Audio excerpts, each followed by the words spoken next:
Hello, good morning, नमस्कार। आप सभी जो भी जुड़े हुए हैं वो सबसे पहले आप शेयर पर क्लिक कीजिए, लिंक को कॉपी कीजिए और जल्द से जल्द जो है वो अपने फ्रेंड के साथ इसको शेयर कर दीजिए। सभी को नमस्कार। आप अपना कमेंट भी लिखें ताकि मैं देख पाऊँ सब कुछ ओके होगा तो मैं आज का लाइव सेशन स्टार्ट करूँगा। यूट्यूब चैनल एमए क्लासेस के इस लाइव सेशन में आप सभी का स्वागत है।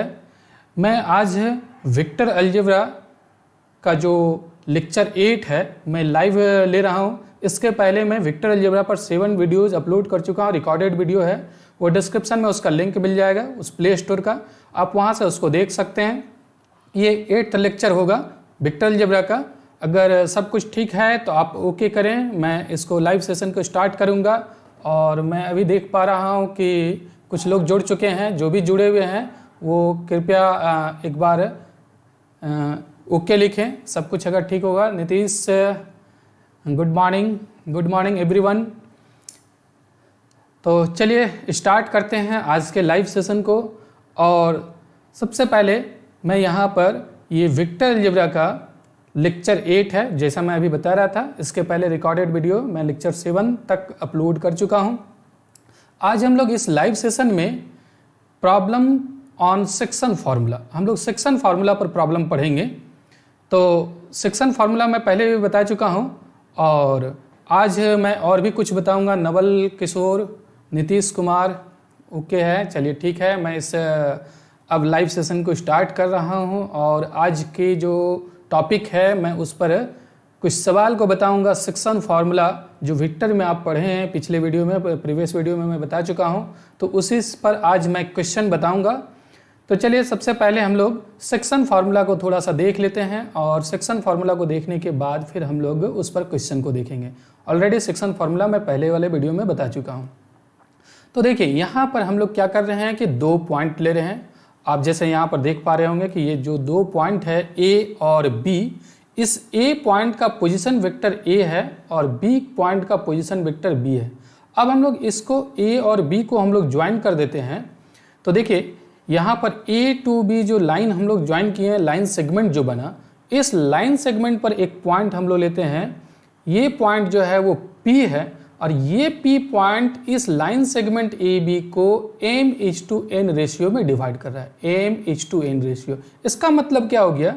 इसका मतलब हो गया कि ये A P divided by P B equal to m divided by n। आप देख पा रहे हैं यहाँ पर कि ए पी और पी बी दोनों का ratio m divided by n है, मतलब m और n रेशियो है इसका। तो ये p पॉइंट ए बी को डिवाइड कर रहा है m/n रेशियो में।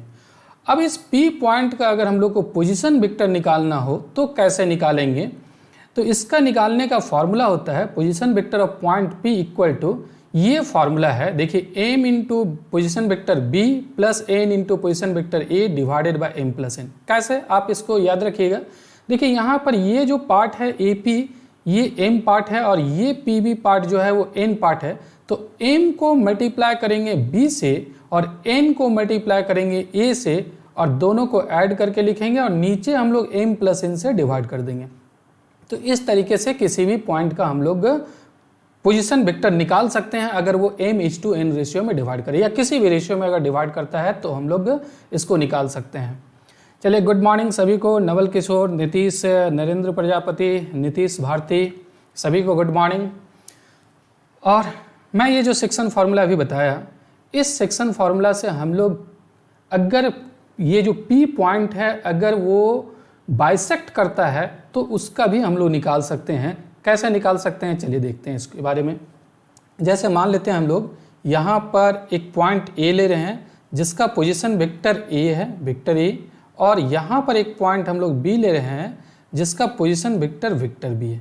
अगर P पॉइंट इसको बाइसेक्ट करता है, बाइसेक्ट करता है मीन्स क्या हुआ, ये जो P पॉइंट है वो मिडिल पॉइंट हो जाएगा, इसका मिडिल पॉइंट हो जाएगा। इसका मतलब ये जितना पार्ट है उतना ही पार्ट ये भी होगा, ये दोनों लेंथ इक्वल होगा। और जब लेंथ इक्वल होगा तो वैसे केस में AP और PB का रेशियो क्या हो जाएगा? अगर ये लेंथ मान लेते हैं k सेंटीमीटर है, इधर भी k सेंटीमीटर हो जाएगा, तो AP और PB का रेशियो निकालेंगे तो k डिवाइडेड बाई k, ये कैंसिल होकर के 1 डिवाइडेड बाई 1 हो जाएगा। तो ये रेशियो बनाएगा 1:1।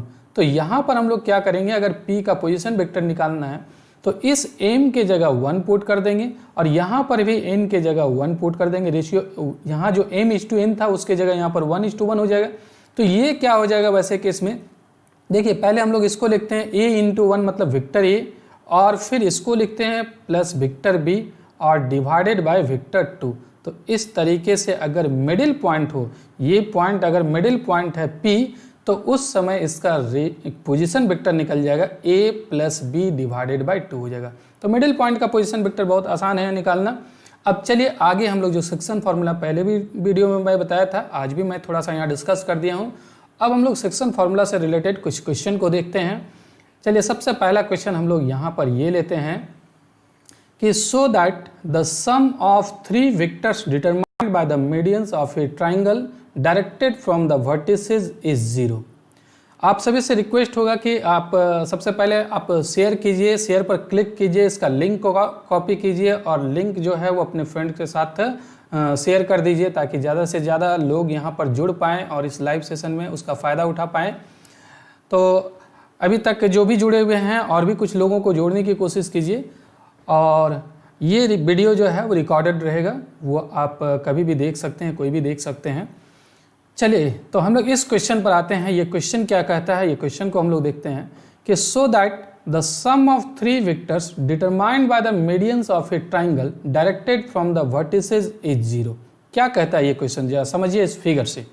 ABC हम लोग एक ट्राइंगल ले रहे हैं और इस ट्राइंगल में यहाँ कहता है कि sum of 3 vectors determined by the medians of a triangle.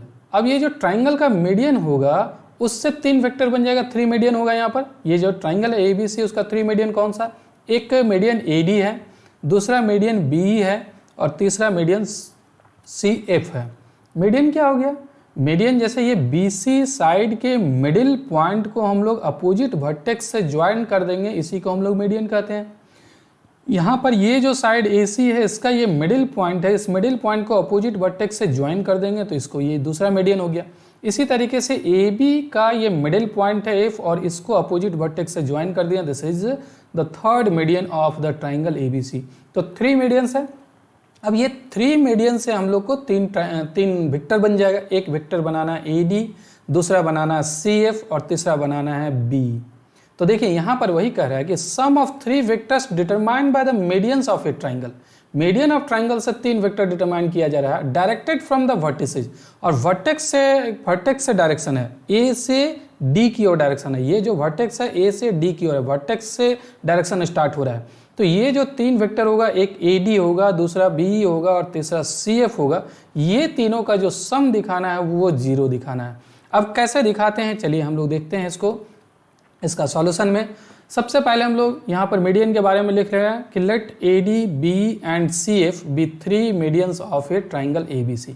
ये ABC का 3 मीडियंस है जो मैं पहले बता चुका हूँ। अब therefore D is mid point of BC। जब ये AD मीडियन है तो D निश्चित रूप से क्या हो जाएगा, BC का मिडिल पॉइंट हो जाएगा D। और जब मिडिल पॉइंट हो जाएगा तो इसका क्या निकाल सकते हैं, देखिए यहाँ पर ये D जब मिडिल पॉइंट है तो ये दोनों डिस्टेंस BD डिस्टेंस और DC डिस्टेंस दोनों इक्वल होगा, क्योंकि ये मिडिल पॉइंट है तो मिडिल है तो ये लेंथ BD और ये DC दोनों इक्वल होगा। तो यहाँ पर मैं वही लिखा हूँ कि BD = DC, और किसके इक्वल होगा, हाफ BC। ये पूरा जो BC है उसका ये हाफ हो जाएगा। अगर BD की बात करें तो ये BD जो है वो BC का हाफ हो जाएगा। क्यों हाफ होगा, क्योंकि यहाँ पर D जो है वो मिडिल पॉइंट है। अब ये BD = DC = हाफ BC, और ये तीनों जो है वो एक ही लाइन है। अब देखिए BD जो लाइन है, DC जो लाइन है और BC लाइन, तीनों एक ही लाइन है। अगर डायरेक्शन हम लोग एक ही तरफ दे दें तो ये वेक्टर भी इक्वल हो जाएगा। तो देखिए यहाँ पर हम लोग क्या करते हैं, वेक्टर को इक्वल करते हैं, यहाँ पर वेक्टर लगा देते हैं, vector BD = vector DC = half vector BC। ये B से D की डायरेक्शन है, D से C की डायरेक्शन है और B से C का डायरेक्शन, सभी डायरेक्शन सेम है। दो वेक्टर इक्वल कब होता है, जब वो पैरेलल हो, उसका सपोर्ट लाइन जो है, जिस लाइन से, लाइन सेगमेंट से रिप्रेजेंट किया जा रहा है वो पैरेलल होना चाहिए, और साथ में क्या होना चाहिए कि उसका डायरेक्शन सेम होना चाहिए, मैग्नीट्यूड सेम होना चाहिए। तो देखिए BD और DC का मैग्नीट्यूड सेम है और वो हाफ BC के इक्वल है। ये तीनों का मैग्नीट्यूड सेम है, हाफ BC का, ध्यान दीजिएगा BC का नहीं, हाफ BC का मैग्नीट्यूड DC और BD के इक्वल है। और एक ही सपोर्ट में है, ये देख रहे हैं BD, DC और BC एक ही सपोर्ट में, एक ही सपोर्ट करने का मतलब एक ही लाइन पर ये तीनों वेक्टर बनेगा और डायरेक्शन भी सेम दे रहे हैं, तो ये तीनों वेक्टर इक्वल हो जाएगा।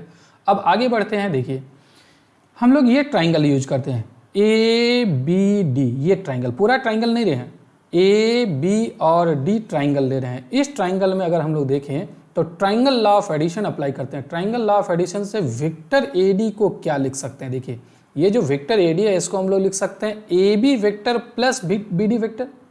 आप यहाँ से A से D की तरफ डायरेक्शन दे रहे हैं तो इसका सम ये कैसे निकालेंगे, वेक्टर AB और BD दोनों को ऐड कर देंगे तो वेक्टर AD निकल जाएगा। तो देखिए यहाँ पर वही लिख रहा हूँ मैं, AD equal to AB plus BD। ये जो वेक्टर AD है वो किसके इक्वल आ गया, AB प्लस BD के इक्वल आ गया। अब आगे बढ़ते हैं, AD तो हम लोग रहने देते हैं, यहाँ पर भी AB रहने देते हैं और BD को क्या लिख सकते हैं, देखिए यहाँ पर हम लोग BD निकाले हुए हैं, BD कितना है, हाफ BC है, तो BD के बदले हम लोग क्या लिख सकते हैं यहाँ पर, हाफ BC। इसको नंबर 1 कर दिए। जिस तरीके से हम लोग इस ट्राइंगल में देखें ABD ट्राइंगल में वेक्टर AD को निकालें vector AB plus vector half vector BC, उसी तरीके से अगर हम लोग ये ट्राइंगल ले लें, देखिए BCE ट्राइंगल लेते हैं, ये ट्राइंगल लेते हैं, सिमिलरली जो काम अभी हम लोग इस ट्राइंगल में किए हैं वही काम BCE में भी हम लोग करते हैं। तो वेक्टर B को क्या लिख सकते हैं, वेक्टर B को लिख सकते हैं ट्राइंगल लॉ से vector BC plus vector CE, और ये फिर वेक्टर CE को क्या लिखेंगे हम लोग, CA का हाफ कर देंगे, ये जो वेक्टर CE है उसका हाफ। तो देखिए मैं यहाँ पर वही लिख रहा हूँ, सिमिलरली वेक्टर B, ये जो वेक्टर BE है उसको क्या लिख रहे हैं, वेक्टर BC प्लस जो C होगा, C नहीं लिख रहे हैं बल्कि C के बदले CA का हाफ कर दे रहे हैं, हाफ CA। जिस तरीके से यहाँ पर हम लोग निकाले उसी तरीके से इसको भी निकाल सकते हैं। तो ये हम लोग कर देते हैं नंबर 2। अब CF को कैसे लिख सकते हैं, अब हम लोग ये ट्राइंगल लेते हैं, देखिए CAF ट्राइंगल, ये ट्राइंगल में अगर हम लोग बात करें तो वेक्टर CF को कैसे निकाला जा सकता है, वेक्टर CF निकालने के लिए vector CA plus vector AF होगा, और AF नहीं लिख करके उसका हम लोग क्या करेंगे, AB का हाफ कर देंगे।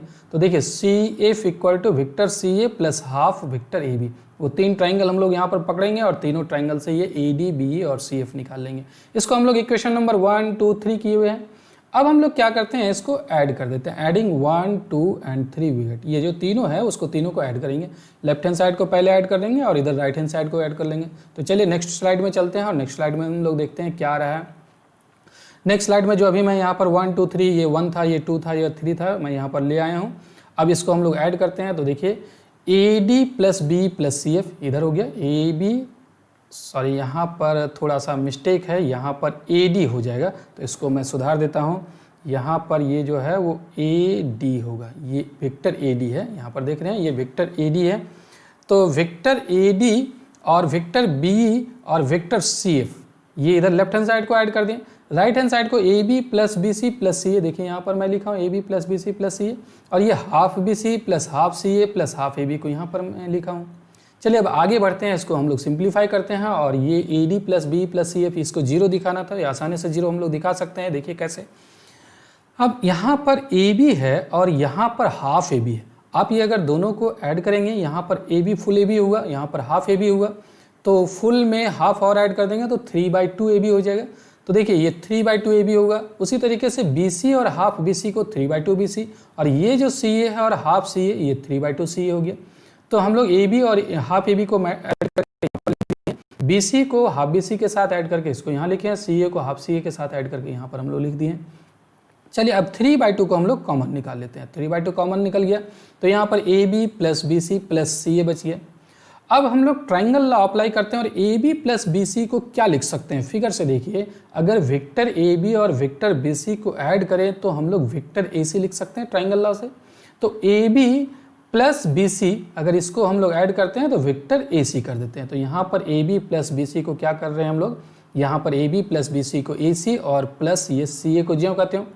अब अगर CA का डायरेक्शन हम लोग चेंज कर दें, CA को अगर AC कर दें तो ये नेगेटिव हो जाएगा, क्योंकि आप जानते हैं किसी वेक्टर का अगर हम लोग डायरेक्शन चेंज करते हैं, यहाँ पर मान लेते हैं ये वेक्टर है और ये वेक्टर A है, अगर इसका डायरेक्शन हम लोग चेंज कर दें, इधर कर दें, तो इधर कर देंगे तो ये क्या हो जाएगा, माइनस ही हो जाएगा वेक्टर।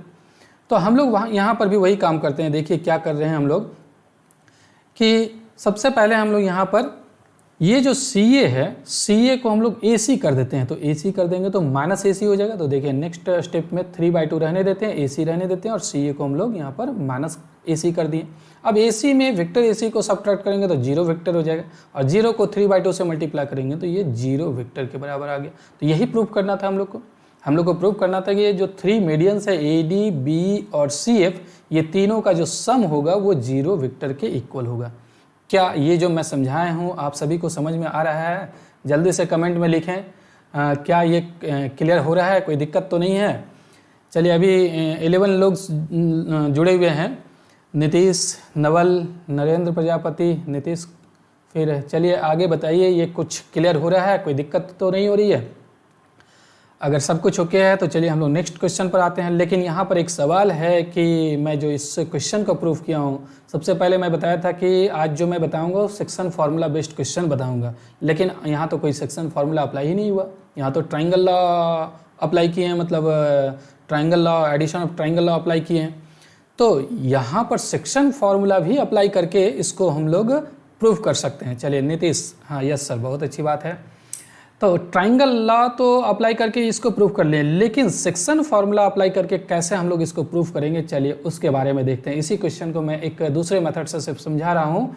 देखिए यहाँ पर हम लोग क्या कर रहे हैं, ये जो अभी मैं ट्राइंगल बनाया हूँ वही ट्राइंगल है। यहाँ पर ए का पोजिशन वेक्टर यहाँ पर सिर्फ हम लोग कर रहे हैं ए मान रहे हैं, क्योंकि जब सेक्शन फार्मूला अप्लाई करते हैं तो यहाँ पर एक पोजीशन वेक्टर मान लेते हैं। ये जो ट्राइंगल का तीनों वर्टेक्स है, ए वर्टेक्स का पोजीशन वेक्टर ए है, बी वर्टेक्स का पोजीशन वेक्टर बी है और सी वर्टेक्स का पोजीशन वेक्टर वेक्टर सी है। ये हम लोग सपोज कर लेंगे। ये ट्राइंगल है तो ट्राइंगल का तीनों वर्टेक्स का पोजीशन वेक्टर सपोज कर लेंगे। ए डी मीडियन हो गया, बी मीडियन हो गया और सी एफ मीडियन हो गया। जब ये ए डी मीडियन है तो डी तो मिडिल पॉइंट हो जाएगा, और जब डी मिडिल पॉइंट हो जाएगा तो डी का पोजीशन वेक्टर निकाल सकते हैं। किसका मिडिल पॉइंट होगा? बी सी का। और बी का पोजीशन वेक्टर वेक्टर बी है, सी का पोजीशन वेक्टर वेक्टर सी है, तो डी इसका मिडिल पॉइंट है, इसका पोजीशन वेक्टर हम लोग निकाल सकते हैं। कैसा निकाल सकते हैं? देखिए वेक्टर बी और वेक्टर सी दोनों को ऐड करके 2 से डिवाइड कर देंगे। सिंपल है मिडिल पॉइंट का पोजीशन वेक्टर निकालना। दोनों का पोजीशन वेक्टर को ऐड कर देंगे, सम कर देंगे और 2 से डिवाइड कर देंगे, हाफ कर देंगे, तो डी का मिडिल पॉइंट का पोजीशन वेक्टर निकल जाएगा। उसी तरीके से ई का भी हम लोग निकाल सकते हैं। ई का कैसे निकालेंगे? ए का और सी का पोजीशन वेक्टर को ऐड करके हाफ कर देंगे, तो देखिए इसका हो जाएगा ए प्लस सी डिवाइडेड बाई 2।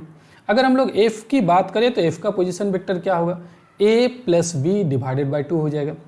और आगे बढ़ते हैं अब वेक्टर ए डी को निकालते हैं। तो वेक्टर ए डी कैसे निकलता है? वेक्टर ए डी, देखिए वेक्टर ए डी निकालने के लिए डी का पोजीशन वेक्टर में ए का पोजीशन वेक्टर को सब्ट्रैक्ट कर देंगे। ये तो फॉर्मूला है, पहले वाले वीडियो में मैं बताया हूँ कि वेक्टर ए डी कैसे निकालते हैं। डी का पोजीशन वेक्टर में ए का पोजीशन वेक्टर को सब्ट्रैक्ट कर देते हैं। और डी का पोजीशन वेक्टर यहाँ पर पता है, देख रहे हैं, डी का position vector vector B plus C by 2 है, और ए का भी पोजीशन वेक्टर पता है, वेक्टर ए है। तो यहाँ पर हम लोग क्या करते हैं, डी का position vector B plus C divided by 2 put कर देते हैं और ए का position vector vector A put कर देते हैं। अब यहाँ पर हम लोग 2 एलसीएम लेकर के इसको सब्ट्रैक्ट कर देंगे। 2 एलसीएम लेंगे तो बी प्लस सी और यहाँ पर हो जाएगा -2a। तो ये हम लोग जिस तरीके से वेक्टर ए डी निकालें उसी तरीके से वेक्टर बी और वेक्टर सी एफ भी निकाल सकते हैं। कैसे निकाल सकते हैं? देखिए यहाँ पर ए डी जो निकाले हैं तो ए डी वेक्टर कितने के बराबर आया? B plus C -2a। मतलब ये बी और सी को ऐड किए हैं और ए डी जब निकाल रहे हैं, वेक्टर ए डी निकाल रहे हैं तो ए का डबल, ए के पोजीशन वेक्टर का डबल सब्ट्रैक्ट हुआ है। ए डी निकाल रहे हैं तो बी और सी ऐड हुआ है और यहाँ पर इसके डबल सब्ट्रैक्ट हुआ है, ट्वाइस 2a सब्ट्रैक्ट हुआ डिवाइडेड बाई 2।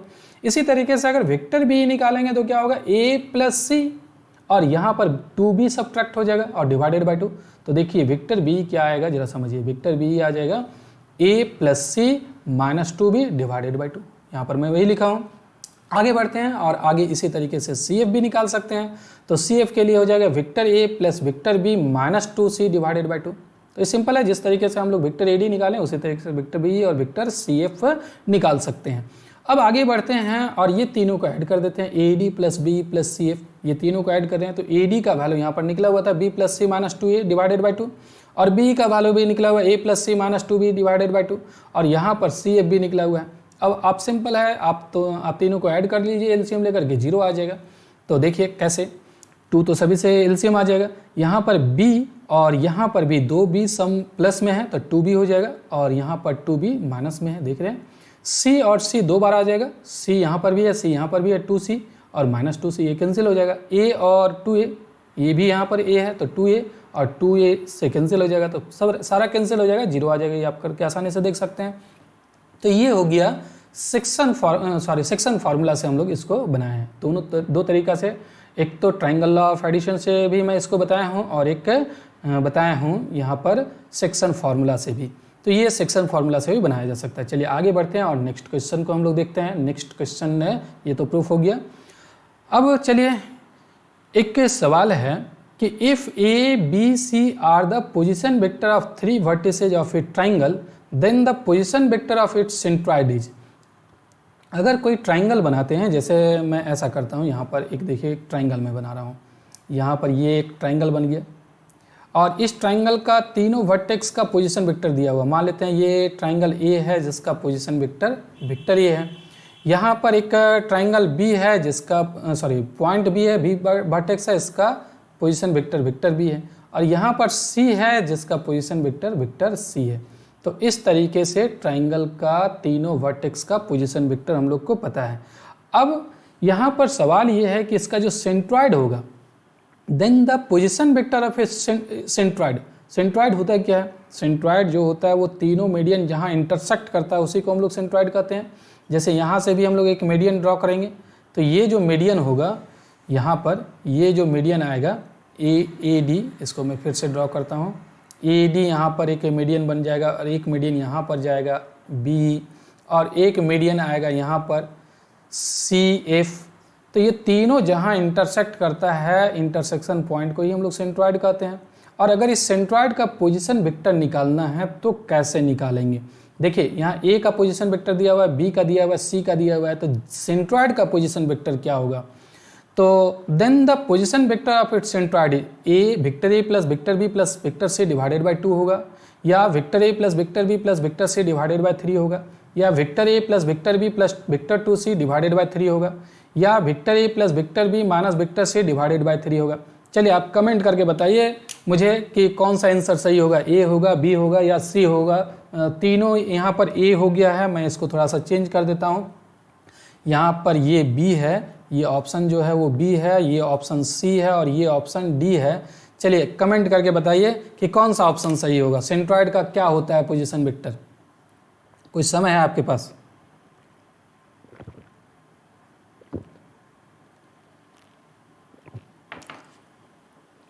अभी तक कोई कमेंट नहीं आया, जल्दी बताइए। जो भी लाइव देख रहे हैं जल्दी बताइए कि सेंट्रॉइड का पोजीशन वेक्टर क्या होगा। ए होगा, बी होगा या सी होगा या डी होगा, कौन सा होगा? यहाँ पर थोड़ा सा सभी ऑप्शन में ए लिखा हुआ है, उसको मैं चेंज कर दिया हूँ। और ये ऑप्शन जो है यहाँ पर ये बी ऑप्शन है, ये ऑप्शन सी है और ये ऑप्शन डी है। तो कौन सा ऑप्शन होगा? जो भी जुड़े हुए हैं, हाँ, Himanshu Sharma B, very good. और कोई बताइए। हिमांशु शर्मा का ऑप्शन बी आ रहा है। और भी जो लोग जुड़े हुए हैं वो बी होगा, सी होगा, डी होगा या ए होगा, क्या होगा? चलिए हिमांशु शर्मा बहुत अच्छा, आप ऑप्शन बी बताए हैं, आपको पता है इसके बारे में। तो अगर किसी भी ट्राइंगल का vertex A B C vertex यहाँ पर है, उसका पोजीशन वेक्टर अगर दिया हुआ है तो इसके position vector vector A vector B और वेक्टर सी है, तो इसका सेंट्रॉइड का पोजीशन वेक्टर बड़ा आसानी से निकल जाता है। A plus B plus C divided by 3 होता है। निकाल सकते हैं, कैसे निकाल सकते हैं? चलिए इसके बारे में भी हम लोग थोड़ा सा डिस्कस कर लेते हैं, कैसे निकाल सकते हैं। मनीष कुमार, हाँ वेरी गुड, बी होगा आंसर इसका। अब कैसे होगा जरा हम लोग समझ लेते हैं इसको। आपको पता है लेकिन इसका प्रूफ भी देखिए। यहाँ पर ये एक ट्राइंगल हो गया, ए का वर्टेक्स ए है वेक्टर ए, बी का पोजीशन वेक्टर वेक्टर बी है और सी का पोजीशन वेक्टर वेक्टर सी है। जी जो है उसका सेंट्रॉइड है। नीतीश भारती, ये भी बी आंसर आ रहा है, बहुत अच्छा। ए डी इसका मीडियन हो गया और सी एफ मीडियन है, बी मीडियन है और तीनों जहाँ इंटरसेक्ट किया वो जी हो गया। अब जब ये ए डी मीडियन है तो ये डी जो है वो इसका मिडिल पॉइंट हो जाएगा। किसका मिडिल पॉइंट? बी सी का मिडिल पॉइंट हो जाएगा। अब आप एक और भी जवाब दीजिए मुझे कि जी जो है वो सेंट्रॉइड है, जी यहाँ पर सेंट्रॉइड है, तो ए डी को किस रेशियो में जी डिवाइड करेगा? ये जो सेंट्रॉइड होता है वो मीडियन को किस रेशियो में डिवाइड करता है? जल्दी से जवाब दीजिए। जो भी जुड़े हुए हैं जल्दी से जवाब दीजिए कि जो सेंट्रॉइड होता है वो किस रेशियो में डिवाइड करता है? जी यहाँ पर AD को किस रेशियो में डिवाइड करेगा? ये तो D का मिडिल पॉइंट है, इसीलिए इसका position vector vector B plus vector C divided by 2 लिख सकते हैं। E का पोजीशन वेक्टर हम लोग लिख सकते हैं vector A plus vector C divided by 2, और ये FV मिडिल पॉइंट है AB का, तो इसका भी position vector vector A plus vector B divided by 2। तो सेंट्रॉइड जो होता है वो मीडियन को किस रेशियो में डिवाइड करता है, मतलब AG और GD का रेशियो क्या होगा? मुझे बताइए AG और GD का रेशियो क्या होगा? मैं ये पूछना चाह रहा हूँ हिमांशु, आप थोड़ा सा सवाल को नहीं समझे हैं। मैं ये पूछना चाह रहा हूँ कि AG डिवाइडेड बाय GD ये दोनों का क्या रेशियो होगा, ये रेशियो बताना है। आप लिख रहे हैं A प्लस D बाई 2, नहीं मैं वो नहीं पूछ रहा हूँ, रेशियो पूछ रहा हूँ कि AG और GD का रेशियो क्या होगा। अगर रेशियो पता है तो बताइए सेंट्रॉइड जो होता है वो मीडियन को किस रेशियो में डिवाइड करता है। चलिए कोई बात नहीं, हो सकता है आपको जानकारी नहीं हो। ये 2:1 रेशियो में डिवाइड करता है, मतलब ये जो इधर AG पार्ट होता है वो 2 यूनिट होता है और ये 1 यूनिट होगा, ऐसा होगा। 2 इधर होगा 2 पार्ट और इधर 1 पार्ट होगा, 2:1 रेशियो में डिवाइड करता है। तो देखिए अब यहाँ पर हम लोग क्या करते हैं कि G जो है वो सेंट्रॉइड है, AD का ये AD को 2:1 रेशियो में डिवाइड करता है, तो G का हम लोग यहाँ पर पोजीशन वेक्टर निकाल सकते हैं। कैसे निकाल सकते हैं? सेक्शन फार्मूला से नहीं नीतीश, 1:1 नहीं होता है, 2:1 होता है। ये जो रेशियो होता है AG और GD का वो 2:1 होता है। सेंट्रॉइड मीडियन को 2:1 रेशियो में डिवाइड करता है। ये अंडर 10th क्लास का चीज़ है, ज्योमेट्री में आप लोग पढ़े होंगे। चलिए खैर कोई बात नहीं। तो G जो सेंट्रॉइड है उसका पोजीशन वेक्टर सेक्शन फार्मूला से निकाल सकते हैं। कैसे निकाल सकते हैं जरा समझिए। यहाँ पर हम लोग क्या करते हैं कि ये 2 को इसके साथ मल्टीप्लाई करेंगे B plus C divided by 2 के साथ, और 1 को इसके साथ divided by 2 plus 1। Section formula जो होता है उसी सेक्शन फार्मूला का यूज कर रहे हैं हम लोग। तो हम लोग क्या करते हैं 2 टाइम्स इंटू यहाँ पर vector B plus vector C divided by 2 और प्लस यहाँ पर है 1 को A से मल्टीप्लाई करेंगे, 1 को A से वेक्टर A से मल्टीप्लाई करेंगे और डिवाइडेड बाय 2 प्लस 1 कर देंगे। कैसे क्या हुआ जरा समझिए कि ये 2 को इसके साथ मल्टीप्लाई करेंगे, इसका पोजीशन वेक्टर D का पोजीशन वेक्टर, और 1 को मल्टीप्लाई करेंगे A के पोजीशन वेक्टर से, तो वही 2 को D का पोजीशन वेक्टर से और 1 को A के पोजीशन वेक्टर से मल्टीप्लाई किए हम लोग, और मल्टीप्लाई करके हम लोग क्या कर रहे हैं यहाँ पर डिवाइड कर रहे हैं 2 प्लस 1। ये 2 प्लस 1 हो गया। अब देखिए यहाँ पर क्या होगा, यहाँ पर ये 2 और ये 2 कैंसिल हो जाएगा, ऊपर क्या बच जाएगा, यहाँ पर बच रहा है, पहले हम लोग A लिखते हैं A plus B plus C, ऊपर बच रहा है vector A plus vector B plus vector C और डिवाइडेड बाय नीचे बच रहा है 3। तो यही तो सेंट्रॉइड का पोजीशन वेक्टर निकल गया। तो सेंट्रॉइड का पोजीशन वेक्टर निकालने के लिए हम लोग इसी तरीके से निकाल सकते हैं। तो सेंट्रॉइड का position vector vector A plus vector B plus vector C divided by 3। अगर तीनों वर्टेक्स का पोजीशन वेक्टर अगर दिया हुआ हो तो सेंट्रॉइड का पोजीशन वेक्टर क्या करेंगे, तीनों वर्टेक्स के पोजीशन वेक्टर को ऐड कर देंगे और 3 से डिवाइड कर देंगे। इसका मतलब कौन सा ऑप्शन सही होगा? ऑप्शन ये जो B है, ये B है, यहाँ पर थोड़ा मिस्टेक है, B ऑप्शन जो है वो ट्रू होगा। चलिए अब आगे बढ़ते हैं, नेक्स्ट क्वेश्चन को देखते हैं। सब कुछ क्लियर है, कोई दिक्कत किन्हीं को? पढ़ने में मज़ा आ रहा है या नहीं आ रहा है? पढ़ने में मज़ा आ रहा है या नहीं आ रहा है? हाँ या ना, यस नो, क्या बताइए। अच्छा सा मतलब पढ़ने में अच्छा लग रहा है या नहीं लग रहा है? इस तरीके से लाइव क्लास में पढ़ने में ठीक लग रहा है या नहीं लग रहा है? अभी 7 लोग जुड़े हुए हैं, बहुत कम लोग जुड़े हुए हैं, आप लोग का सपोर्ट नहीं मिल पाया, आप लोग शेयर करते ना। चले खैर कोई बात नहीं, जो भी जुड़े हुए हैं बताइए कैसा लग रहा है, मज़ा आ रहा है? आगे बढ़ें तो आगे हम लोग बढ़ते हैं। हाँ यस सर, हिमांशु शर्मा, बहुत अच्छी बात। चलिए आगे बढ़ते हैं और नेक्स्ट क्वेश्चन को देखते हैं। बड़ा अच्छा क्वेश्चन है, मज़ेदार क्वेश्चन है, ज़रा समझिए कैसे। जो भी मैं क्वेश्चन बता रहा हूँ वो एक वेक्टर का है और जो सेक्शन फार्मूला बेस्ड है। बड़ा अच्छा क्वेश्चन है, मैं बता रहा हूँ नीतीश। यस सर, चलिए अच्छा लग रहा है, आप भी मेरा हौसला बढ़ा रहे हैं। तो A, B, C, D are 4 points in a plane and Q is the point of intersection of the lines joining the midpoint of AB and CD, BC and AD, so that PA plus PB plus PC plus PD equal to 4PQ, where P is any point। क्या question कहता है जरा समझिए, question है क्या? तो ए B C D जो है यहाँ पर 4 पॉइंट है, प्लेन पर ये पॉइंट है, और ये प्लेन पर जो पॉइंट है कहीं पर भी हो सकता है। चलिए देखते हैं हम लोग फिगर से। फिगर जब तक नहीं बनेगा तब तक क्वेश्चन क्लियर नहीं होता है। ये फिगर हम लोग बनाते हैं। यहाँ पर इसका सॉल्यूशन में सबसे पहले 4 पॉइंट को हम लोग ले आए हैं, उछल कूद करके आए हैं पॉइंट ए बी सी और डी, ये 4 पॉइंट है प्लेन पर। और आगे कहता है उसके बारे में भी समझिए कि and Q is the point of intersection of the line joining the mid point of A B and C D, B C and A D. अब A B C D B C A D सबको join कीजिए सबसे पहले। तो चलिए ये हम लोग का ज्वाइन हो गया, ए बी ज्वाइन हो गया, बी सी ज्वाइन हो गया, सी डी और ए डी, इस तरीके से एक क्वाड्रिलेटरल बन गया ये। अब यहाँ क्यू क्या है? Q is the point of intersection of the line joining the mid point of A B and C D. क्या करना है हम लोग को? ए बी का मिडिल पॉइंट लेना है। ए बी का ये मिडिल पॉइंट यहाँ पर जहाँ पर भी होगा, ये ए बी का मिडिल पॉइंट ले लेना है, बी सी का मिडिल पॉइंट ले लेना है, डी सी का मिडिल पॉइंट ले लेना है और ए डी का मिडिल पॉइंट ले लेना है।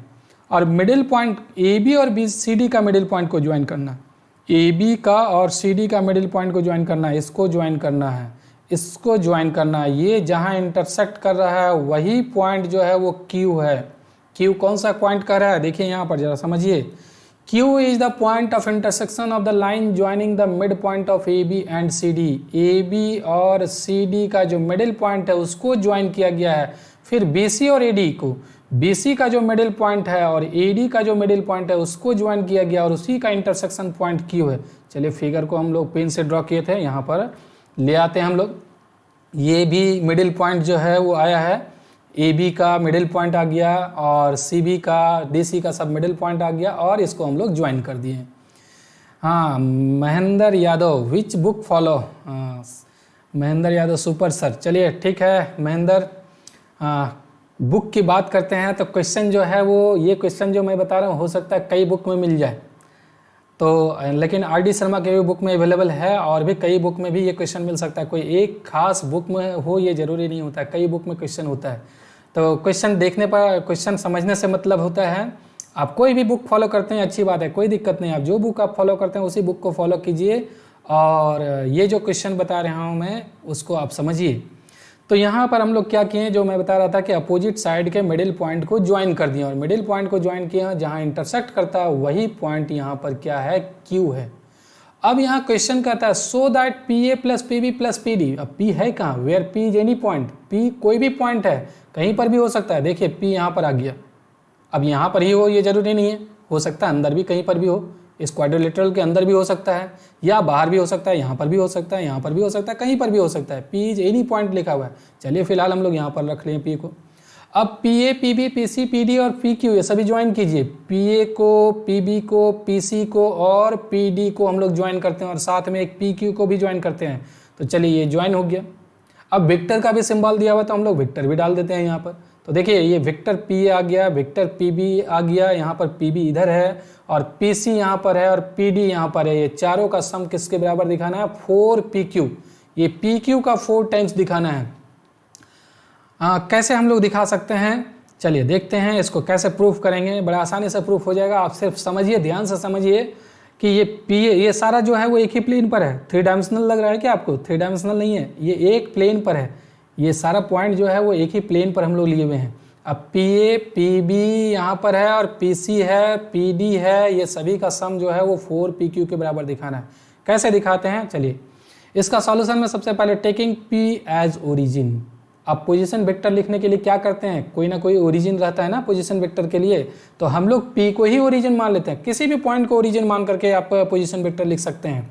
तो यहाँ पर हम लोग पी को ही ओरिजिन मान लेते हैं और इस पी को ओरिजिन मान करके पोजीशन वेक्टर मान लेते हैं। Vector A, vector B, vector C, vector B the position vectors of points A B C D respectively. A का पोजीशन वेक्टर देखिए मैं यहाँ पर लिख देता हूँ कि ए का जो पोजीशन वेक्टर है वो वेक्टर ए माने हैं हम लोग, बी का जो पोजीशन वेक्टर है वो वेक्टर बी हम लोग माने हैं और सी का पोजीशन वेक्टर को वेक्टर सी माने हैं और डी का पोजीशन वेक्टर को वेक्टर डी माने हैं। और किसको ओरिजिन मान करके? पी को। मतलब पी ए जो है वो ये जो डिस्टेंस है पी ए, ये वेक्टर ए हो जाएगा। पी बी की अगर बात करें तो पी बी वेक्टर बी हो जाएगा। PC की बात करें तो ये वेक्टर C हो जाएगा, और PD की बात करें तो ये वेक्टर D हो जाएगा, ये वेक्टर D होगा। तो चलिए अब यहाँ पर सवाल क्या कहता है ये समझिए कि ये जो PA है और PB है, PC PD, ये सभी का सम 4PQ दिखाना है। कैसे दिखा सकते हैं? देखिए PA equal to vector A, यहाँ पर मैं जो बता रहा था PA equal to vector A, position vector A का वेक्टर ए है और ये P को ओरिजिन माने हैं, तो PA equal to vector A, PB equal to vector B, PC equal to vector C, PD equal to vector D, जो मैं यहाँ पर फिगर में बताया हूँ। अब let EFGA and H are mid points of AB, BC, CD and AD respectively. क्या कर रहे हैं हम लोग? AB का मिडिल पॉइंट E, BC का मिडिल पॉइंट F और CD का मिडिल पॉइंट G और AD का मिडिल पॉइंट हम लोग H यहाँ पर सपोज कर लिए। अब पोजीशन वेक्टर ऑफ E का पोजीशन वेक्टर क्या होगा? E तो मिडिल पॉइंट है ना किसका? AB का मिडिल पॉइंट है, तो जब AB का मिडिल पॉइंट है तो E का पोजीशन वेक्टर कैसे निकलेगा? A का पोजीशन वेक्टर और B का पोजीशन वेक्टर दोनों का सम करके 2 से डिवाइड कर देंगे, तो A plus B divided by 2 हो जाएगा। देखिए position vector of A plus position vector of B divided by 2, मतलब A plus B divided by 2 आ गया किसका? E का। उसी तरीके से हम लोग G का भी पोजीशन वेक्टर निकाल सकते हैं, कितना आएगा? C plus D divided by 2। तो चलिए नेक्स्ट स्लाइड में चलते हैं, वही फिगर मैं यहाँ पर लिखा हूँ। और similarly position vector of G का पोजीशन वेक्टर, यहाँ C का पोजीशन वेक्टर और D का पोजीशन वेक्टर को ऐड करके 2 से डिवाइड कर देंगे, तो यहाँ पर position vector of C plus position vector of D divided by 2, यानी कि C plus D divided by 2 आ गया। G का निकल गया, E का निकल गया। अब ये जरा आप बताइए कि ये जो क्वाड्रिलेटरल है, क्वाड्रिलेटरल का अपोजिट साइड के मिडिल पॉइंट को हम लोग ज्वाइन किए हैं। अपोजिट साइड के मिडिल पॉइंट को ज्वाइन करने पर ये दोनों जो लाइन है वो क्या बाइसेक्ट करता है या नहीं करता है? आप ज्योमेट्री में पढ़े होंगे अंडर 10th क्लास में ही पढ़े होंगे कि ये अपोजिट वर्टेक्स, अपोजिट साइड के मिडिल पॉइंट को अगर ज्वाइन कर दिया जाए तो ज्वाइन करने वाला जो लाइन सेगमेंट होता है वो एक दूसरे को बाइसेक्ट करता है ना। Q जो है वो EG का मिडिल पॉइंट होगा या नहीं होगा? QHF का भी मिडिल पॉइंट होगा या नहीं होगा? यस या नो? आप बताइए यस या नो। अगर आप देख रहे हैं तो बताइए। तो ये जो है Q, इसका मतलब मिडिल पॉइंट हो जाएगा किसका? EG का मिडिल पॉइंट हो जाएगा। तो यहाँ पर since Q is the point of intersection of the line joining the mid point of opposite sides of quadrilateral ABCD। ABCD का ये जो क्वाड्रिलेटरल है वो अपोजिट वर्टेक्स का, अपोजिट साइड के मिड पॉइंट को ज्वाइन किया गया है, तो therefore Q is the mid point of EG। Q जो है वो EG का मिडिल पॉइंट हो जाएगा, और जब मिडिल पॉइंट हो जाएगा तो Q का पोजीशन वेक्टर कैसे निकलेगा? Q का पोजीशन वेक्टर निकालने के लिए E का पोजीशन वेक्टर और G के पोजीशन वेक्टर दोनों को ऐड करके 2 से डिवाइड कर देंगे, तो position vector of E plus position vector of G divided by 2। अब यहाँ पर PQ, वेक्टर PQ क्या हो जाएगा? वेक्टर PQ कैसे निकाल सकते हैं? वेक्टर PQ, अब Q का पोजीशन वेक्टर क्या होगा? Q का पोजीशन वेक्टर वेक्टर PQ होगा। तो वेक्टर PQ कैसे निकलेगा? E का पोजीशन वेक्टर यहाँ पर हम लोग निकाले हैं ना, पिछले वाले स्लाइड में मैं बताया था। E का पोजीशन वेक्टर कितना आया था? A का पोजीशन वेक्टर प्लस B का पोजीशन वेक्टर डिवाइडेड बाई 2, तो A plus B divided by 2 आया था। और G का पोजीशन वेक्टर देखें यहाँ पर निकला हुआ है C plus D divided by 2, और नीचे 2 है। अब हम लोग ये जो नीचे 2 है ये 1/2 को बाहर कर दिए और यहाँ पर दोनों को एलसीएम लेकर के ऐड कर दीजिए, तो A plus B plus C plus D हो जाएगा डिवाइडेड बाई 2। अब 2 इंटू 2 4 को आप इधर मल्टीप्लाई कर दीजिए 4PQ, तो 4PQ इक्वल टू क्या हो जाएगा? AB plus BC plus CD, sorry A plus B plus C plus D, ये हो जाएगा। अब यहाँ पर हम लोग 4PQ रहने देते हैं। A क्या था? A था इसका पोजीशन वेक्टर। पोजीशन वेक्टर का मतलब क्या हो गया कि A यहाँ पर इस पॉइंट का पोजीशन वेक्टर था, इस पॉइंट का पोजीशन वेक्टर मतलब PA जो है वो वेक्टर A हो जाएगा। वेक्टर A किसके बराबर हो जाएगा? वेक्टर A जो है वो PA के बराबर होगा।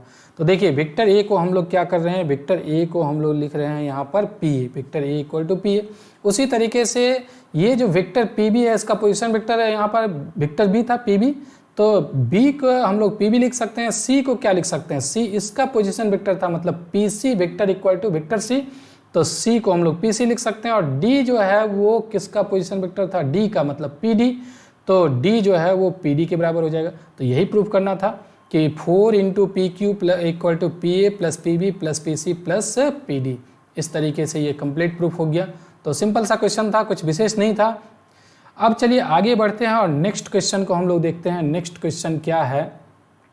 यहाँ पर नेक्स्ट क्वेश्चन जो है कि prove by vector method that the internal bisector of the angles of a triangle are concurrent. ये थोड़ा सा एक लंबा सवाल है, लेकिन अभी जैसे हम लोग सेंट्रॉइड का पोजीशन वेक्टर निकाले थे उसी तरीके से यहाँ पर इन सेंटर का पोजीशन वेक्टर निकाल सकते हैं। तो यहाँ पर जरा समझिए कि इंटरनल बाइसेक्टर जो होता है किसी भी ट्राइंगल के तीनों एंगल का जो इंटरनल बाइसेक्टर होगा वो इंटरनल बाइसेक्टर को कंकरेंट दिखाना है। कंकरेंट दिखाना मतलब क्या हुआ, जरूरी है इसको पहले फिगर से समझिए कि यहाँ पर एक ABC एक ट्राइंगल बना लिए और इस एंगल का ये बाइसेक्टर है। ध्यान दीजिएगा ये मीडियन नहीं है बल्कि क्या है, इस एंगल को बाइसेक्ट करने वाला ये लाइन है ये AD, और BE ये जो एंगल B है इस एंगल B को ये बाइसेक्ट करने वाला लाइन है, और इसको भी जो बाइसेक्ट करने वाला लाइन है दिखाना है कि ये भी यहीं से क्रॉस करेगा। जहाँ ये इंटरसेक्ट कर रहा है दोनों बाइसेक्टर, वहीं से इस एंगल का भी बाइसेक्टर इंटरसेक्ट करेगा।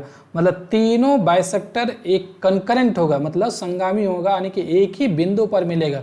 अभी तो फिलहाल मैं यहाँ पर 2 ही बनाया हूँ, तीसरा नहीं बनाया हूँ, लेकिन जो तीसरा बाइसेक्टर होगा इस एंगल का जो बाइसेक्टर होगा थर्ड बाइसेक्टर, वो भी कहाँ पर इंटरसेक्ट करेगा, यहाँ पर ही इंटरसेक्ट करेगा। मतलब ये तीनों जो है वो एक ही पॉइंट से क्रॉस करेगा, कंकरेंट होगा, यही हम लोग को प्रूफ करना है। तो फिलहाल मैं यहाँ पर 2 बाइसेक्टर ही बनाया हूँ, और 2 बाइसेक्टर तो निश्चित रूप से एक पॉइंट पर क्रॉस करेगा ही। 2 बाइसेक्टर जो है वो कहाँ पर इंटरसेक्ट कर रहा है, आई पर। अगर हम लोग दिखा दें कि जो तीसरा एंगल का बाइसेक्टर है वो भी अगर यहाँ से क्रॉस करता है, इसका मतलब कंकरेंट हो जाएगा। तो चलिए इसको कैसे प्रूफ करते हैं, कंकरेंट कैसे दिखाते हैं, जरा समझते हैं इसको। सबसे पहले हम लोग क्या करते हैं, let AD and B be the bisector of angle A and angle B respectively and they intersect at I। हम लोग क्या कर रहे हैं कि इस एंगल A का बाइसेक्टर AD ले रहे हैं और एंगल B का जो बाइसेक्टर है वो B ले रहे हैं। ये 2 बाइसेक्टर हम लोग ले लिए और दोनों कहाँ इंटरसेक्ट कर रहा है, I पर। They intersect at I। Let position vector of A, B and C be vector A, vector B, vector C respectively. A का पोजीशन वेक्टर हम लोग वेक्टर A मान लिए, B का पोजीशन वेक्टर वेक्टर B और C का position vector vector C हम लोग सपोज कर लिए। अब वेक्टर BC इक्वल टू क्या होगा, वेक्टर BC निकालना है। तो वेक्टर BC कैसे निकालते हैं, वेक्टर BC निकालना है तो C का पोजीशन वेक्टर में B का पोजीशन वेक्टर को सब्ट्रैक्ट कर देंगे। तो C का पोजीशन वेक्टर क्या है, वेक्टर C है, देख रहे हैं, और B का पोजीशन वेक्टर वेक्टर B। तो C का पोजीशन वेक्टर वेक्टर C और B का पोजीशन वेक्टर वेक्टर B। तो vector BC equal to vector C minus vector B। उसी तरीके से vector CA equal to A का पोजीशन वेक्टर में C का पोजीशन वेक्टर को सब्ट्रैक्ट कर देंगे। A भी निकालना है तो B के पोजीशन वेक्टर में A के पोजीशन वेक्टर को सब्ट्रैक्ट कर देंगे तो वेक्टर A भी निकल जाएगा B माइनस A। तो इस तरीके से हम लोग वेक्टर BC निकाल लिए। देखिए फिगर में वेक्टर BC निकाल लिए, वेक्टर CA निकाल लिए और क्या निकाल लिए हम लोग, वेक्टर AB निकाल लिए। चलिए आगे देखते हैं और अब यहाँ पर समझते हैं कि लेंथ BC क्या होगा। अगर इस लेंथ BC को निकालना हो तो लेंथ BC कैसे निकलेगा। लेंथ BC निकालने के लिए हम लोग वेक्टर BC का मैग्नीट्यूड ले लेंगे और वेक्टर BC है क्या, C माइनस B है। तो C माइनस B है तो C माइनस B का मैग्नीट्यूड, और C माइनस B को हम लोग क्या लिख सकते हैं, B माइनस C भी लिख सकते हैं, क्योंकि ये मैग्नीट्यूड है ना, मॉडुलस है। तो मॉडुलस में हम लोग क्या करते हैं, मॉडुलस में चेंज कर सकते हैं। C पहले लिखा हुआ था तो हम लोग B को पहले कर दिए और C को बाद में। और ये जो भी वैल्यू आएगा मैग्नीट्यूड है, यहाँ पर तो कोई नंबर आएगा तो इस नंबर को हम लोग क्या मान लिए, अल्फा। मतलब BC का लंबाई जो है वो अल्फा है। यहाँ पर जरा समझिए कि ये जो BC है, यहाँ पर BC की जो लंबाई होगा वो अल्फा है। BC ये पूरा BC जो है वो अल्फा है। ये पूरा यहाँ से यहाँ तक का जो लेंथ होगा वो अल्फा है, इस तरीके से। चलिए अब आगे बढ़ते हैं और हम लोग देखते हैं यहाँ पर कुछ चीज़ इरेज हो गया था। अब CA को निकालते हैं। CA क्या होगा जरा देखिए। CA मतलब वेक्टर CA का मॉडुलस, ये जो CA है वो वेक्टर CA का मॉडुलस हो जाएगा। और थोड़ा सा मैं क्या करता हूँ, मेरा जो फोटो आ रहा है, वीडियो जो चल रहा है वो इसको ढक दे रहा है, थोड़ा सा मैं इसको स्लाइड कर देता हूँ, इधर कर देता हूँ। उसके बाद फिर मैं देखता हूँ कि ये सब कुछ सही है या नहीं है। चलिए मैं इसको इधर कर दिया हूँ या ऊपर कर देता हूँ यहाँ पर, या इसको मैं थोड़ा सा छोटा कर देता हूँ, ज़्यादा अच्छा रहेगा। थोड़ा सा छोटा कर दे रहे हैं हम और उसके बाद हम लोग देखते हैं। तो अब सब कुछ सही आ रहा होगा, अब ये आपका क्लियर हो रहा होगा। चलिए अब आगे बढ़ते हैं और हम लोग देखते हैं कि सी ए जो वेक्टर है वो वेक्टर सी ए क्या होगा इसके बारे में समझिए। वेक्टर सी ए नहीं मतलब हम लोग लेंथ सी ए निकाल रहे हैं, तो लेंथ सी ए क्या होगा, लेंथ सी ए जो है वो वेक्टर सी ए का मैग्नीट्यूड हो जाएगा। और जब वेक्टर सी ए का मैग्नीट्यूड हो गया तो वेक्टर सी ए यहाँ पर क्या निकला हुआ है, vector A minus vector C है। अब vector A minus vector C को vector C minus vector A भी लिख सकते हैं, मॉडुलस है तो। और सी माइनस ए को हम लोग क्या कर रहे हैं, बीटा कर रहे हैं। बीटा मतलब कौन सा लेंथ हो गया, बीटा। बीटा जो है वो सी ए लेंथ है, सी ए। यहाँ से ये जो लेंथ आएगा, ये अगर इससे लेंथ की बात करें तो ये जो लेंथ है उसको हम लोग बीटा कर रहे हैं, ये बीटा हो गया। अब चलिए आगे बढ़ते हैं और हम लोग देखते हैं ए बी के बारे में कि ए बी क्या होगा। ये वेक्टर ए बी का मैग्नीट्यूड हो जाएगा। और वेक्टर ए बी का मैग्नीट्यूड मतलब ए बी यहाँ पर हम लोग निकाले हुए हैं, vector B minus vector A, तो vector B minus vector A का मैग्नीट्यूड।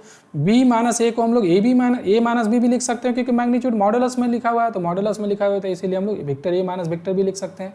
और इसको हम लोग गामा मान लेते हैं। तो गामा कौन सा लेंथ हो गया, देखिए गामा ये पूरा लेंथ हो गया। ये जो ए बी लेंथ है ये पूरा लेंथ जो है वो गामा हो गया। तो यहाँ पर हम लोग तीन चीज किए हैं, बी सी को, सी ए को और ए बी को अल्फा बीटा गामा हम लोग सपोज कर लिए हैं। अब चलिए आगे बढ़ते हैं। Since A D is bisector of angle B A C, ये जो बी ए सी है उसका ये बाइसेक्टर होगा ए डी। ए डी तो एंगल बाइसेक्टर है ना, इस एंगल को बाइसेक्ट कर रहा है। बी ए सी का ये बाइसेक्टर है ए डी। तो जब बाइसेक्टर है तो याद कीजिए, आप 10th क्लास में पढ़े होंगे बी डी और डी सी का रेशियो क्या होगा। यहाँ समझिए बी डी और डी सी का रेशियो क्या होगा। बी डी और डी सी का रेशियो होता है ए बी डिवाइडेड बाय ए सी। आप 10th क्लास में पढ़े होंगे ज्योमेट्री में कि अगर ये ए डी जो लाइन है वो इस एंगल को बाइसेक्ट कर रहा है तो बी डी और डी सी का जो रेशियो आता है वो आता है ए बी डिवाइडेड बाय ए सी। तो मैं यहाँ पर वही लिखा हूँ ए बी डिवाइडेड बाय ए सी। और ए बी का वैल्यू आप देख रहे हैं गामा है और ए सी का वैल्यू देख रहे हैं बीटा है, तो ये गामा डिवाइडेड बाय बीटा हो गया। इसको नंबर 1 करके हम लोग छोड़ देते हैं। चलिए अब नेक्स्ट स्लाइड में जाते हैं। नेक्स्ट स्लाइड में D divides BC in the ratio gamma is to beta. ये क्या मैं बता रहा हूँ, अभी मैं बताया ना कि BD और DC का रेशियो क्या आया था, गामा बाई बीटा आया था। मैं अभी जस्ट बताया हूँ इसके पिछले वाला स्लाइड में कि BD और DC का जो रेशियो था वो किसके बराबर था, ये AB डिवाइडेड बाय AC के बराबर था। और AB का वैल्यू है गामा और डिवाइडेड बाय AC का वैल्यू है बीटा, तो गामा बाई बीटा हो गया। तो यहाँ पर मैं वही लिख रहा हूँ कि BD और DC, ये BD और DC का रेशियो गामा बाई बीटा है। मतलब D जो है वो इसको डिवाइड कर रहा है BC को, किस रेशियो में डिवाइड कर रहा है, गामा इज टू बीटा। मतलब ये जो रेशियो है यहाँ पर ये गामा पार्ट हो गया और ये पार्ट हो गया बीटा। तो gamma is to beta ratio में ये D डिवाइड किया इसको। अब जरा समझिए आगे, इसको मैं इरेज कर देता हूँ। यहाँ पर मैं फिर से लिख देता हूँ गामा और बीटा। यहाँ पर ये गामा है पार्ट है और ये पार्ट जो है वो बीटा पार्ट है। चलिए अब आगे बढ़ते हैं और देखते हैं इसके बारे में कि अब डी का पोजीशन वेक्टर कैसे निकालेंगे। जब रेशियो पता है डी बी सी को किस रेशियो में डिवाइड कर रहा है, गामा इज टू बीटा में, तो डी का हम लोग पोजीशन वेक्टर निकाल सकते हैं। कैसे, gamma into C plus beta into B divided by gamma plus C. तो देखिए position vector of D equal to gamma into C plus beta into B divided by gamma plus beta. यहाँ पर देख रहे हैं gamma into C plus beta into B divided by gamma plus C beta. ये D का position vector निकल गया। तो बीटा बी को पहले लिख जाते हैं और गामा सी को बाद में लिखते हैं और बीटा प्लस गामा को यहाँ पर कर देते हैं। इसको थोड़ा सा अरेंज कर दिए और कुछ किए नहीं है। अब since B I is bisector of angle A B D, अब देखिए ए बी सी ये पूरे एंगल का ये बाइसेक्टर है बी ई। बी जो है यहाँ पर थोड़ा सा मिस्टेक, हाँ ठीक है, बी जो है वो ये पूरे एंगल का बाइसेक्टर, ये पूरा एंगल का। तो बी आई जो है वो इस ट्राइंगल की बात करें, ए डी बी ट्राइंगल में इस ट्राइंगल की बात करें तो बी आई बाइसेक्टर हो जाएगा। किसका बाइसेक्टर हो जाएगा, इस एंगल को बाइसेक्ट करने वाला। ये लाइन तो इस एंगल को बाइसेक्ट कर रहा है ना। तो अगर हम लोग इस ट्राइंगल में भी अगर लेते हैं तो इस ट्राइंगल में भी इस एंगल को बाइसेक्ट करने वाला बी आई होगा। अब जब बी आई इसको बाइसेक्ट कर रहा है तो ए आई और आई डी का रेशियो क्या होगा, B A divided by B D geometry से। तो देखिए A I divided by I D equal to B A divided by B D. यहाँ पर मैं बता रहा हूँ A I divided by I D का जो रेशियो आएगा वो B A divided by B D होगा। ये ज्योमेट्री से है, इसको हम लोग नंबर 2 करके छोड़ देते हैं। अब यहाँ पर बी डी का जरूरत है, बी ए तो पता है, बी ए यहाँ पर आप देख रहे हैं कि बी ए जो है वो गामा है। बी डी का लेंथ हम लोग को नहीं पता है। ये बी डी और डी सी का रेशियो था gamma is to B D beta, लेकिन बी डी का लेंथ नहीं पता है, तो बी डी का लेंथ निकालते हैं। कैसे निकालते हैं देखिए, इसके लिए हम लोग 1 का यूज करते हैं। 1 में क्या था, 1 में यही था B D divided by D C equal to gamma by beta. मैं लाया हूँ बी डी और डी सी का जो रेशियो आया था वो गामा इज टू बीटा था ना, तो यहाँ पर B D by D C equal to gamma is to beta. अब हम लोग क्या करते हैं, यहाँ पर रेसिप्रोकल कर देते हैं, डी सी को ऊपर ले जाते हैं, बी डी को नीचे, यहाँ पर बीटा को ऊपर ले जाते हैं, गामा को नीचे ले आते हैं। अब हम लोग दोनों साइड 1 ऐड कर देते हैं, इधर भी 1 ऐड कर रहे हैं और बीटा बाय गामा में भी 1 ऐड कर रहे हैं। यहाँ पर आप एलसीएम ले लीजिए, बी डी एलसीएम आ जाएगा तो यहाँ पर D C plus B D हो जाएगा, यहाँ पर भी गामा एलसीएम लेंगे तो बीटा प्लस गामा हो जाएगा। और D C plus B D को क्या लिख सकते हैं, फिगर से समझिए, ये डी सी और बी डी दोनों का जो सम होगा वो क्या लिख सकते हैं, डी सी और बी डी का जो सम आएगा वो पूरा बी सी हो जाएगा। तो यहाँ पर D C plus B D को हम लोग लिख जाते हैं, देखिए बी सी और नीचे बी डी, और यहाँ पर ये ज्यों का त्यों रहने दीजिए राइट हैंड साइड में। आगे बढ़ते हैं, ये रेसिप्रोकल कर देते हैं, बी डी को ऊपर ले जाते हैं, बी सी को नीचे, देखिए बी डी ऊपर चला गया, बी सी नीचे, यहाँ पर भी रेसिप्रोकल करना पड़ेगा, गामा ऊपर चला जाएगा, बीटा प्लस गामा नीचे। अब बी सी का वैल्यू पता है, बी सी का वैल्यू कितना है, अल्फा, तो यहाँ पर हम लोग अल्फा पुट कर देते हैं। देखिए ये बी डी रहने देते हैं और नीचे बी सी के जगह अल्फा पुट किए हैं और राइट हैंड साइड में ज्यों का त्यों रखते हैं। अब ये अल्फा इधर मल्टीप्लाई कर देंगे तो बी डी निकल जाएगा, तो अल्फा इधर मल्टीप्लाई करने से बी डी का वैल्यू आ जाएगा alpha gamma in divided by beta plus gamma. चलिए अब आगे देखते हैं, बी डी का यहाँ पर जो वैल्यू निकाले हुए हैं ये वैल्यू हम लोग यहाँ पर पुट कर देते हैं। यहाँ पर बी डी का वैल्यू, बी ए तो पता है, बी ए आप देख रहे हैं, बी ए क्या है, बी ए जो है वो गामा है, तो बी ए के जगह गामा और बी डी का वैल्यू हम लोग alpha gamma divided by beta plus gamma ये पुट कर देते हैं। तो पुटिंग एवं वैल्यू इनटू वी गेट। चलिए नेक्स्ट स्लाइड में आते हैं। नेक्स्ट स्लाइड में देखिए, A I divided by B A I divided by I D equal to B A divided by B D 2 में था, और बी डी का वैल्यू हम लोग ये निकाले हैं। तो चलिए यहाँ पर पुट करते हैं। तो यहाँ पर देखिए सबसे पहले A I divided by I D equal to क्या हो जाएगा, बी ए का वैल्यू गामा है तो गामा पुट कर दिए, और बी डी का वैल्यू यहाँ पर हम लोग निकाले हुए हैं तो यहाँ पर पुट कर दिए। तो देखिए ये गामा और गामा कैंसिल हो जाएगा और ये ऊपर चला जाएगा, तो गामा यहाँ पर कैंसिल हो गया और ये ऊपर जाएगा, तो बीटा प्लस गामा और नीचे बच जाएगा अल्फा। तो ए आई और आई डी का जो रेशियो आ रहा है वो beta plus gamma divided by alpha आ रहा है। तो ए आई और आई डी का रेशियो जरा समझिए, यहाँ पर ए आई और आई डी का रेशियो क्या आ गया, बीटा प्लस गामा। इधर जो पार्ट है वो है beta plus gamma, beta plus gamma ये पार्ट, और ये पार्ट जो है वो अल्फा। लेंथ अल्फा नहीं है, मतलब ये पार्ट दोनों का रेशियो अगर हम लोग निकालेंगे तो ये रेशियो आएगा।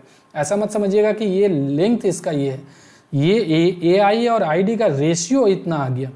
अब जरा आगे समझिए कि I divides A D in the ratio beta plus gamma is to alpha. तो आई जो है वो ए डी को किस रेशियो में डिवाइड कर रहा है, beta plus gamma is to alpha ratio में डिवाइड कर रहा है। तो therefore position vector of I का पोजीशन वेक्टर निकाल लेते हैं। आई का पोजीशन वेक्टर कैसे निकलेगा, देखिए beta plus gamma into position vector of D. ये बीटा प्लस गामा में डी का पोजीशन वेक्टर को मल्टीप्लाई करेंगे और अल्फा में ए का पोजीशन वेक्टर को मल्टीप्लाई करेंगे और इसको डिवाइड कर देंगे beta plus gamma divide plus alpha. ये जो सेक्शन फार्मूला हम लोग जानते हैं, सेक्शन फार्मूला से यहाँ पर हम लोग काम कर लिए कि beta plus gamma into position vector of D plus alpha into position vector of A divided by beta plus gamma plus alpha. यहाँ पर आ गया ये। अब डी का पोजीशन वेक्टर हम लोग निकाले हुए हैं, डी का पोजीशन वेक्टर पहले से निकाल के रखे हुए थे, ये था beta B plus gamma C divided by beta plus gamma, और अल्फा रहने देते हैं, ए का पोजीशन वेक्टर ए है। अब ये कहाँ था डी का पोजीशन वेक्टर, चलिए उसको मैं बता दे रहा हूँ, ये था कहाँ पर, जरा एक बार मैं दिखा दे रहा हूँ ये कहाँ पर था। तो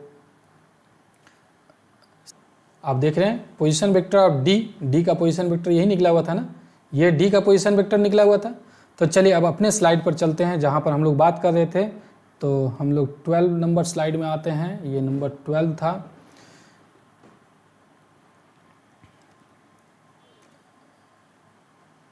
चलिए इसी से हम लोग आगे बढ़ जाते हैं और नंबर हम लोग 12 में आ जाते हैं। तो यहाँ पर देखिए इसी को हम लोग लिखे हैं, डी का पोजीशन वेक्टर इतना था, डी का पोजीशन वेक्टर, और अल्फा रहने देते हैं और ए का पोजीशन वेक्टर ये था। पुट कर दिए, beta plus gamma plus alpha को ज्यों का त्यों रख देते हैं। अब ये बीटा प्लस गामा कैंसिल हो जाएगा, तो यहाँ पर क्या बच रहा है, alpha into A plus beta into B plus gamma into C और डिवाइडेड बाई ये जो है वो ज्यों का त्यों रहने दीजिए। तो alpha into A plus beta into B plus gamma into C, और अल्फा को पहले लिख गए, बीटा को बाद में और गामा को उसके बाद लिखे हुए हैं। ये आई का पोजीशन वेक्टर निकल गया। ये आई का पोजीशन वेक्टर कितना आया, alpha into A plus beta into B plus gamma into C divided by alpha plus beta plus gamma. क्या काम किए अभी तक हम लोग? कुछ विशेष नहीं किए हैं। हम लोग क्या किए, जरा जो मैं अभी बताया हूँ उसको जरा फिर से एक बार थोड़ा सा समझ लीजिए। हम लोग क्या किए हैं कि ये जो ट्राइंगल है, इस ट्राइंगल में एंगल ए का ये बाइसेक्टर लिए, इंटरनल बाइसेक्टर, इस एंगल बी का ये इंटरनल बाइसेक्टर है, और दोनों इंटरसेक्ट कर रहा था आई पर। तो जब आई पर इंटरसेक्ट कर रहा तो आई का हम लोग निकाल लिए पोजीशन वेक्टर। पोजीशन वेक्टर निकालने के लिए हम लोग क्या किए कि AD जो है वो इस एंगल को बाइसेक्ट कर रहा है, तो BD और DC का रेशियो क्या होगा, AB और AC। तो ये गामा था, ये बीटा था, तो मतलब ये BD और DC का रेशियो गामा इस टू बीटा हो जाएगा। उससे हम लोग D का पोजीशन वेक्टर निकाल लिए। फिर आई हम लोग दिखाए हैं कि ये बीटा प्लस गामा इस टू अल्फा रेशियो में डिवाइड कर रहा है AD को, तो उससे आई का position vector section formula use करके हम लोग यहाँ पर निकालें। बस इतना ही तो काम किए हैं अभी तक। तो आई का जिस तरीके से पोजीशन वेक्टर निकाले हैं, और आई है क्या, ये इस एंगल का बाइसेक्टर है और इस एंगल का बाइसेक्टर है। ये दोनों एंगल का बाइसेक्टर जहाँ इंटरसेक्ट करता है उसका पोजीशन वेक्टर निकाले हैं। अगर उसी तरीके से अगर हम लोग ये एंगल और ये एंगल नहीं लेते, हम लोग लेते हैं एंगल B और एंगल C का बाइसेक्टर, यहाँ का जो बाइसेक्टर होगा और यहाँ का बाइसेक्टर जहाँ इंटरसेक्ट करेगा, दोनों बाइसेक्टर वो जहाँ इंटरसेक्ट करेगा उसका भी पोजीशन वेक्टर निकाल सकते हैं सिमिलरली। तो देखिए यहाँ पर similarly we can show that bisector of angle B and angle C and angle A, ये दो काम करेंगे, एक एंगल B और एंगल C का बाइसेक्टर, और फिर एक दूसरा काम करेंगे एंगल C और एंगल A का बाइसेक्टर, जहां इंटरसेक्ट करेगा, intersect at the point whose position vector is this, यही पोजीशन वेक्टर आएगा। जिस तरीके से हम लोग यहाँ पर दिखाए हैं, किसका, इस एंगल का बाइसेक्टर, जरा समझिएगा, यहाँ पर ही मेन समझना है। इस एंगल का जो बाइसेक्टर है और इस एंगल का बाइसेक्टर जहां इंटरसेक्ट किया, उस इंटरसेक्शन पॉइंट का ये पोजीशन वेक्टर हुआ। बिल्कुल वैसे ही B का बाइसेक्टर और C का बाइसेक्टर जहां पर इंटरसेक्ट करेगा, वो उसका भी पोजीशन वेक्टर यही आएगा, क्योंकि यहाँ पर सब चीज़ है, alpha beta gamma A B C तीनों चीज़ है, तो इसीलिए उसका भी यही आएगा। आप चेक कर सकते हैं, निकाल भी सकते हैं। फिर हम लोग एंगल C और एंगल A का भी बाइसेक्टर, एंगल C का बाइसेक्टर और एंगल A का बाइसेक्टर जो होगा वो भी जहाँ इंटरसेक्ट करेगा उसका भी पोजीशन वेक्टर यही आएगा। तो ये हम लोग दो दो करके पेयर बना रहे हैं। एक बार हम लोग एंगल A एंगल B का बाइसेक्टर ले रहे हैं, एक बार एंगल B एंगल C का बाइसेक्टर ले रहे हैं, एक बार एंगल C और एंगल A का बाइसेक्टर ले रहे हैं, और वो बाइसेक्टर जहाँ इंटरसेक्ट करेगा उस सभी का सेम पॉइंट पर इंटरसेक्ट कर रहा है। सेम पॉइंट पर इंटरसेक्ट कर रहा है मतलब सभी का बाइसेक्टर क्या हो गया, कंकरेंट हो गया, एक ही पॉइंट से पास करेगा। तो यहाँ पर देखिए मैं वही लिख रहा हूँ कि therefore internal bisector of the angles of a triangle are concurrent, ये कंकरेंट हो जाएगा। यही प्रूव करना था हम लोग को। तो चलिए इस तरीके से ये हो गया। और prove by vector method that the medians of a triangle are concurrent. अब एक सवाल आप लोग को खुद बनाना है, ये आपका होमवर्क रहा कि मीडियन जो होता है वो भी कंकरेंट होता है। मैं अभी बताया हूँ कि इंटरनल बाइसेक्टर, जो एंगल का इंटरनल बाइसेक्टर होता है वो कंकरेंट होता है, और यहाँ पर है मीडियन का जो मीडियन होगा ट्राइंगल का, तो वो भी कंकरेंट होगा।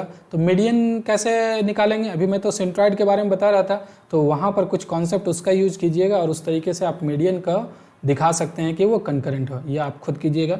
चलिए आगे, अब इस वीडियो में बस यहीं तक। और इस वीडियो में मैं कुछ क्वेश्चन बताया हूँ, कैसा लगा ये आपको लाइव सेशन। अगर ये लाइव सेशन आपको अच्छा लगा तो आगे भी मैं लाइव सेशन आकर के आपका क्लास ले पाऊँगा। एक मेरा फर्स्ट ट्रायल था ये लाइव सेशन में पढ़ाने का। इसके पहले भी मैं ये कई बार लाइव सेशन में आया हूँ, लेकिन लाइव सेशन में मैं पढ़ाया नहीं हूँ। ये फर्स्ट बार मैं लाइव सेशन में पढ़ाया हूँ, वो भी इस तरीके से PPT मोड की तरह से। अगर ये सेशन आपको अच्छा लगा होगा तो ज़रूर आप इसको लाइक कीजिएगा, अपने फ्रेंड्स के साथ शेयर कीजिएगा, और आपका अगर कमेंट अच्छा आता है तो मैं आपका लाइव सेशन लेकर के भी कुछ चीज़ों को मैं बताऊँगा, पढ़ाऊँगा। सारी चीज़ों को लाइव सेशन में नहीं किया जा सकता है, क्योंकि मुझे यहाँ पर काफ़ी मेहनत करना पड़ता है, PPT वगैरह बनाना पड़ता है, उसके बाद ही मैं पढ़ा पाऊँगा यहाँ पर। तो आज फ़िलहाल मैं इस लाइव सेशन में मैं यहीं पर ख़त्म करता हूँ, और चलिए मिलते हैं नेक्स्ट वीडियो में। इस वीडियो को देखने के लिए बहुत बहुत धन्यवाद। Thank you.